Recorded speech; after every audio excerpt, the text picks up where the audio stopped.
Hello student, आज हम 9th class के अंदर प्रॉपर्टी ऑफ कोलाइडल सॉल्यूशन के बारे में स्टडी करते हैं। देखिए क्या होता है प्रॉपर्टी ऑफ कोलाइडल सॉल्यूशन की।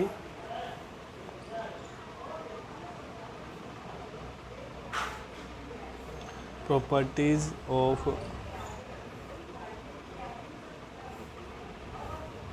कोलाइडल सॉल्यूशन क्या होता है, इसके बारे में स्टडी आज करते हैं। फर्स्ट प्रॉपर्टी हमारे पास आती है, it is the heterogeneous, it is a heterogeneous permanent system, permanent system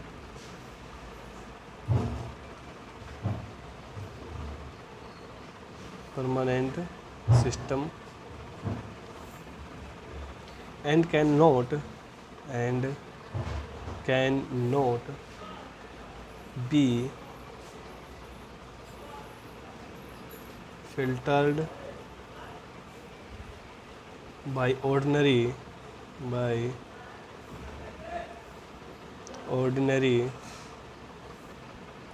filter paper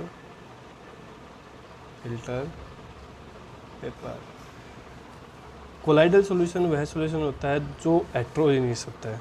यानी कि पहली प्रॉपर्टी के अंदर क्या होता है कोलाइडल सॉल्यूशन की, कि यह सॉल्यूशन जो है कि हेट्रोजेनियस परमानेंट सिस्टम होता है। यानी कि हेट्रोजेनियस सॉल्यूशन होता है। हेट्रोजेनियस कौन होता है?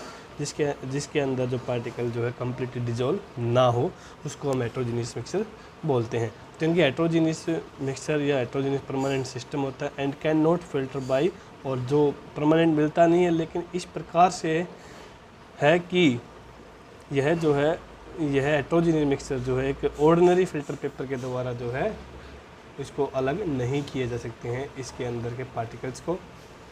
आगे है, यानी कि बहुत छोटे पार्टिकल होते हैं जो फिल्टर पेपर के अंदर से भी पास हो जाते हैं। The dispersed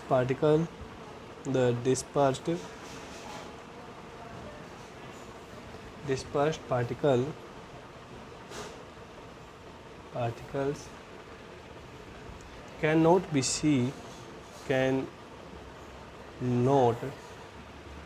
seen through naked eye but can be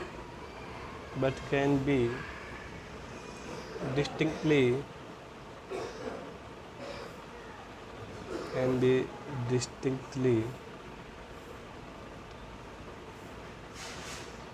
see through ultra microscope,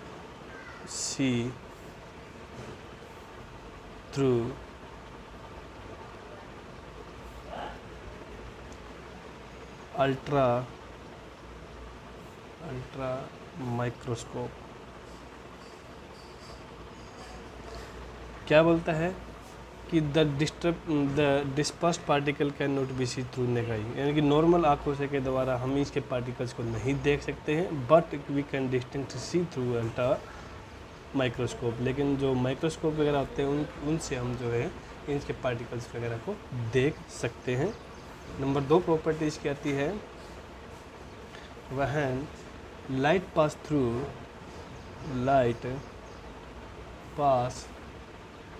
through the solution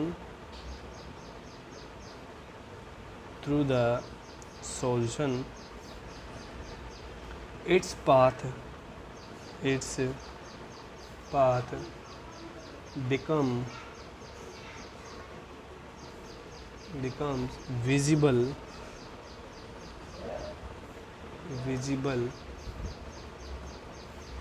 due to scattering of light,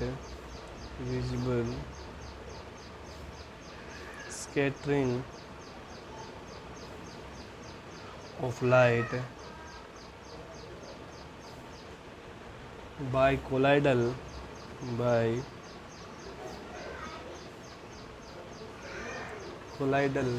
particles colloidal particles, it is called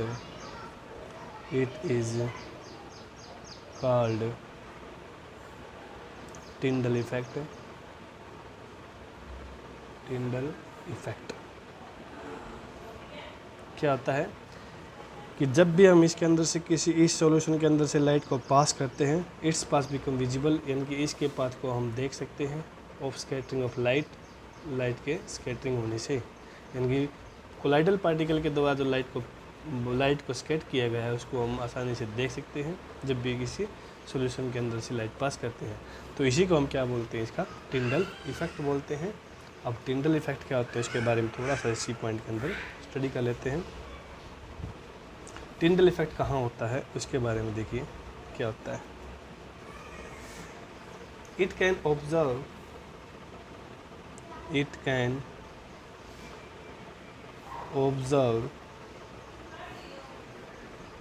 when fine beam of light enter a dark room through a hole.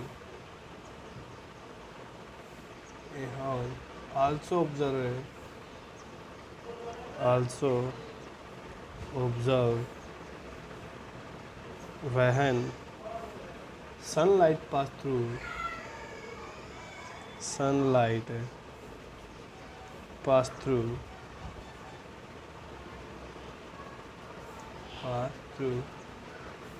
the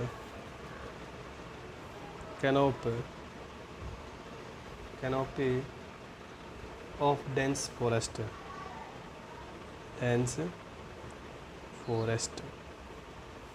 कहाँ देख सकते हैं आप इसको कि it can observe when beam of A light enter a dark room from A holes, किसी एक whole के द्वारा जो एक अंधेरे कमरे में जो लाइट आपके पास होती है, जब वो जो आपको थोड़ी सी रोशनी वगैरह दिखाई देती है उसके अंदर आपको कुछ उस रोशनी के अंदर डस्ट के पार्टिकल जो आपको वहाँ पर घूमते हुए दिखाई देंगे, उड़ते हुए जो आपको दिखाई देंगे। या फिर एक घने जंगल के अंदर जहाँ पर रोशनी बहुत ही कम पहुँच रही है, उस जगह के ऊपर भी आप जो है लाइट को अगर देखते हैं तो वहाँ पर भी जो है आपका कुछ स्मॉल डस्ट के पार्टिकल जो आपको वहाँ पर उड़ते हुए दिखाई देते हैं। तो ये सारे के सारे चीज़ें जो होती है वो क्या होती है, टिंडल इफेक्ट के नाम से इसको हम जानते हैं। कि अगर हम उसको नेक आई के द्वारा अगर उसको देखते हैं पार्टिकल्स को, तो वो पार्टिकल हमें दिखाई नहीं देते हैं, लेकिन जैसे ही वो सभी पार्टिकल्स जो हैं उस स्मॉल बीम या उस लाइट के द्वारा अगर हम ऑब्जर्व करते हैं तो वो हमें छोटे छोटे पार्टिकल दिखाई देते हैं। वो किसकी वजह से दिखाई देते हैं, हमें टिंडल इफेक्ट की वजह से हमें वो सारी चीज़ें दिखाई देती हैं। तो नेक्स्ट हमारे पास है थर्ड इसकी प्रॉपर्टी। थर्ड प्रॉपर्टी क्या है, continuous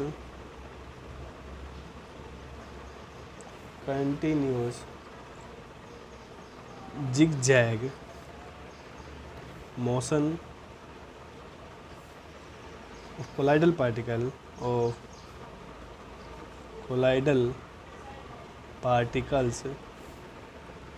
is called Bowman moment. BROWNIAN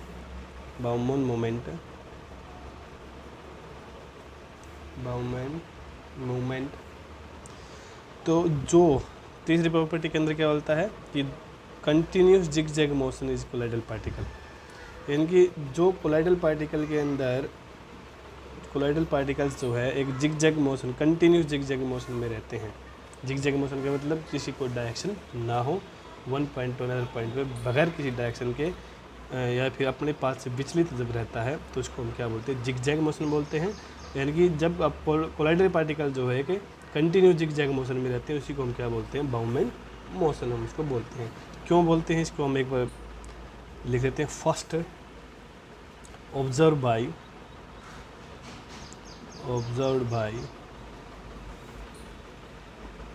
British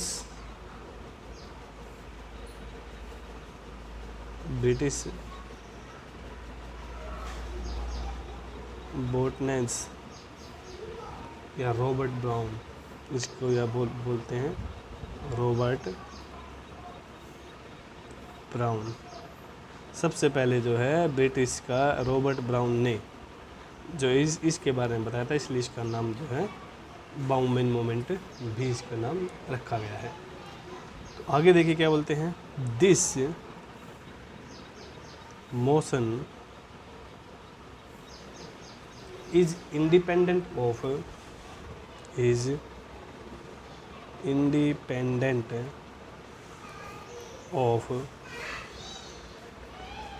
nature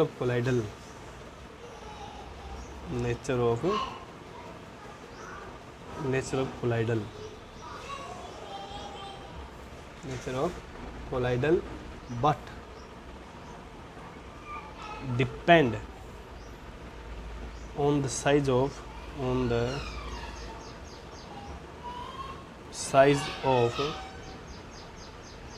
particle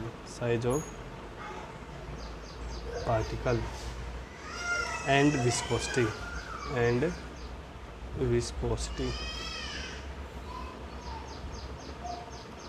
अब क्या बोलता है कि this motion is independent of nature of colloidal, क्योंकि यह स्वतंत्र होता है उसके कोलाइडल सॉल्यूशन के नेचर के ऊपर, बट लेकिन डिपेंड करता है उसके size of particle and viscosity के ऊपर जो है वो डिपेंड करता है। आगे है इसी के अंदर, smaller the size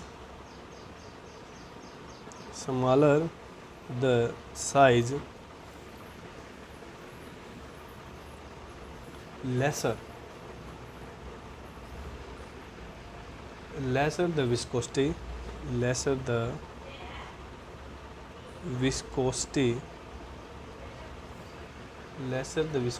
and faster is the motion अगर हम किसी एक सॉल्यूशन के अंदर यानी कि उसके पार्टिकल्स का साइज़ जो है वो छोटा ले ले, विस्कोसिटी कम ले ले और मोशन जो उसका वो फास्ट ले ले, तब क्या होगा, बाउमन मोमेंट स्प्रिंग इफेक्ट। तो बाउमन BROWMANIN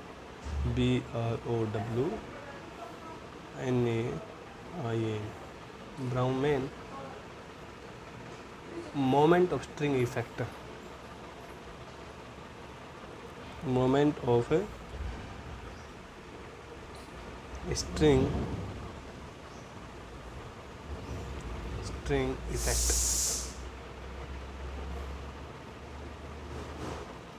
तो मतलब क्या होगा कि बाउमन मोमेंट के ऊपर जो है इसके ऊपर बाउमन मोमेंट के ऊपर जो है इफेक्ट उसका पड़ता है। So it is responsible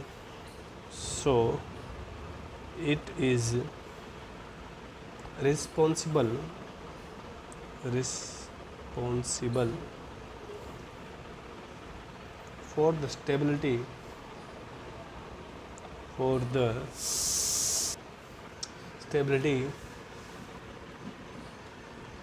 of solution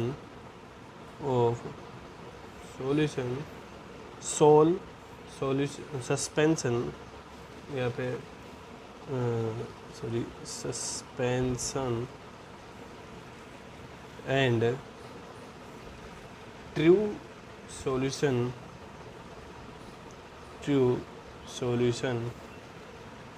do not show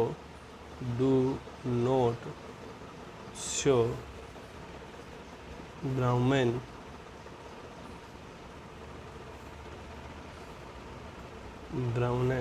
moment।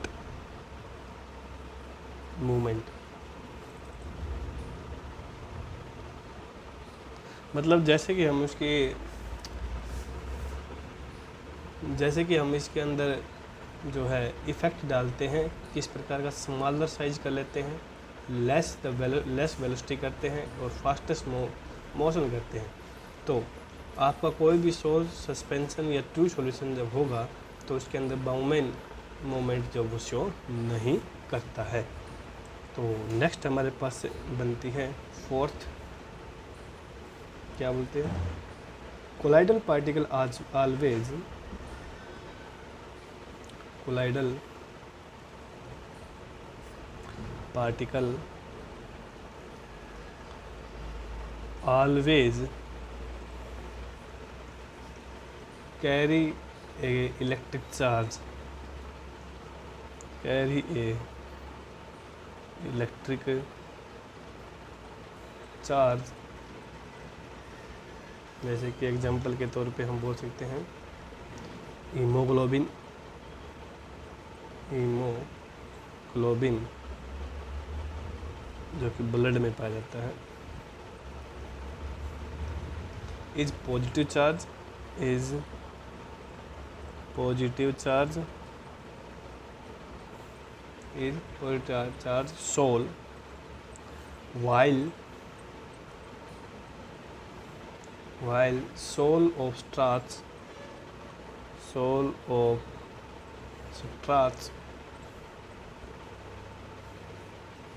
gum,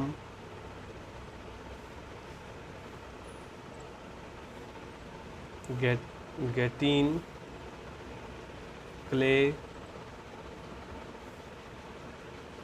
charcoal are negative charges, are negative charge. यानी कि कोलाइडल पार्टिकल जो हमेशा कोई ना कोई एक चार्ज जो है वो कैरी करता है, जैसे कि हीमोग्लोबिन यानी कि ब्लड के अंदर जो पाया जाता है उसके ऊपर पॉजिटिव चार्ज होता है, और स्टार्च, गम, गैटलिन, क्ले या फिर चारकोल जो है ये नेगेटिव चार्ज होता, नेगेटिव चार्ज रखते हैं। इसी प्रकार हमारे पास नेक्स्ट प्रॉपर्टी हमारी बनती है colloidal solution impart, colloidal particle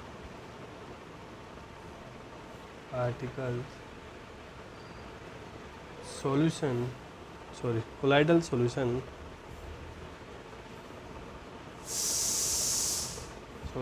impart color due to scattering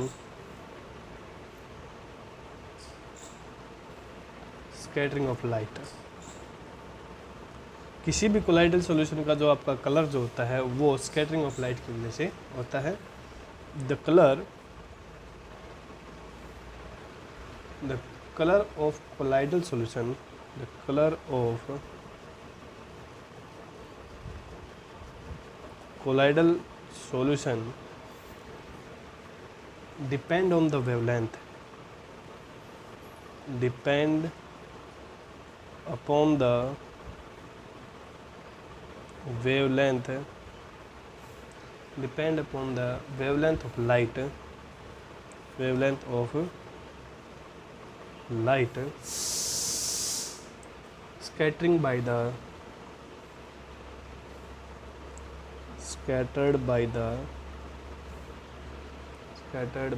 dispersed particle,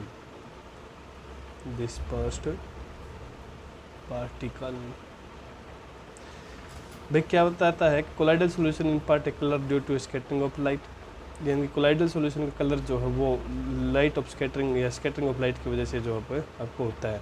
the colour of colloidal solution depend, यानी कि किसी भी कोलाइडल सॉल्यूशन का जो कलर जो है वो डिपेंड होता है उस स्कैटरिंग, जो लाइट स्कैटर हुई है उसकी वेवलेंथ के ऊपर वो जो है डिपेंड करता है। जितनी ज़्यादा वेवलेंथ होगी उसी वेवलेंथ के अनुसार जो उसका कलर आपका मेंशन होगा। इसी प्रकार हमारे पास लास्ट है sixth, the process of precipitate of collider, the process of precipitation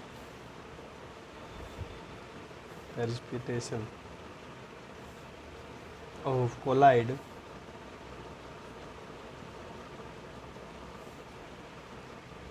on adding a small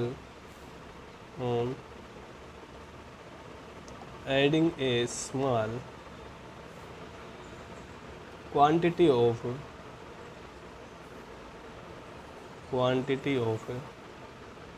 electrolytes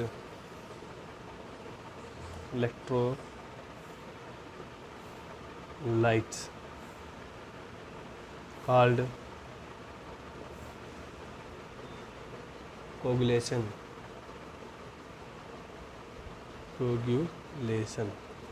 क्या बोलता है? The process of a precipitate of a colloid on adding a small quantity of electrolytes. यानी किसी भी colloidal solution के अंदर अगर हम कोई इलेक्ट्रोलाइट्स स्मॉल क्वांटिटी में अगर इलेक्ट्रोलाइट्स डाल देते हैं तो वो कुछ एक प्रेसिपिटेट जो है वो बनाता है।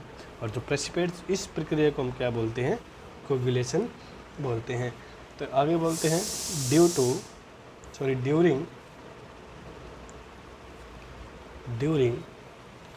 during this process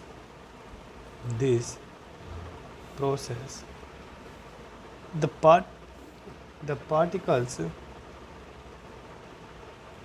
particles of electrolytes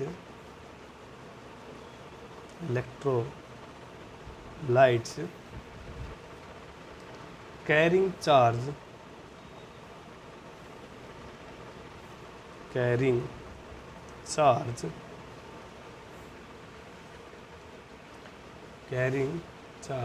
opposite to that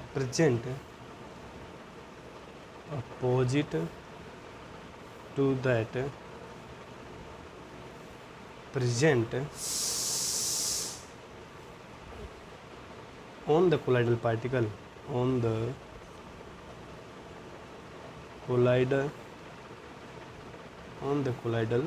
particles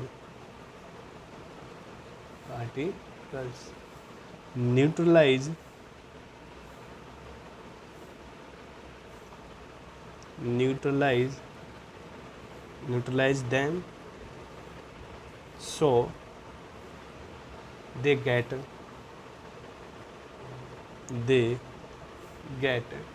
precipitated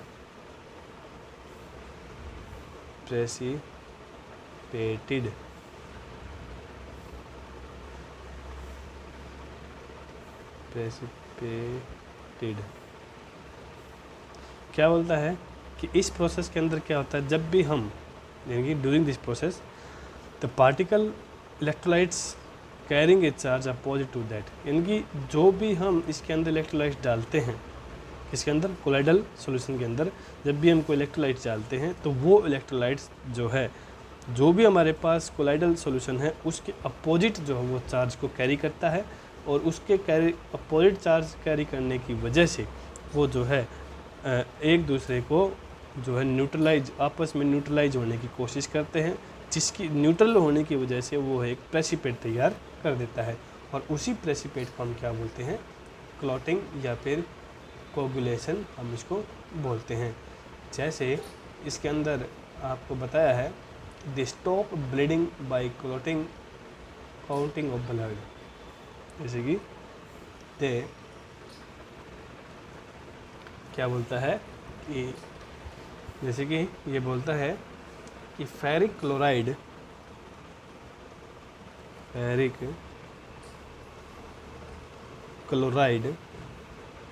is applied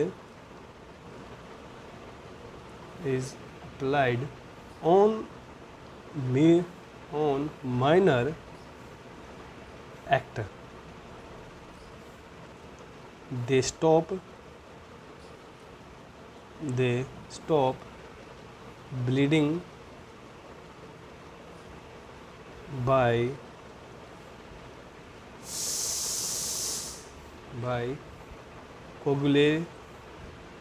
coagulating या फिर हम बोलते हैं क्लॉटिंग द ब्लड, यानी कि फेरिक ऑक्साइड को जैसे हम अप्लाई करते हैं माइनर एक्ट, थोड़ी सी मात्रा में अगर हम फेरिक क्लोराइड को जैसे अप्लाई करते हैं तो वो जो है ब्लीडिंग यानी कि बहते हुए ब्लड को जो है एकदम से स्टॉप कर देता है। तो ये था हमारा कोगुलेशन या फिर क्लॉटिंग के द्वारा जो उसको स्टॉप कर देता है। तो ये हमने जो आज प्रॉपर्टी ऑफ कोलाइडल सॉल्यूशन के बारे में स्टडी की है, इसको हमने फेयर कॉपी के अंदर उतारना है, ये लेसन नंबर 2 के अंदर से ही है। और इसके बाद हम इम्यूल्सिनेशन के बारे में पढ़ेंगे और फिर हम सस्पेंशन के बारे में भी स्टडी करेंगे।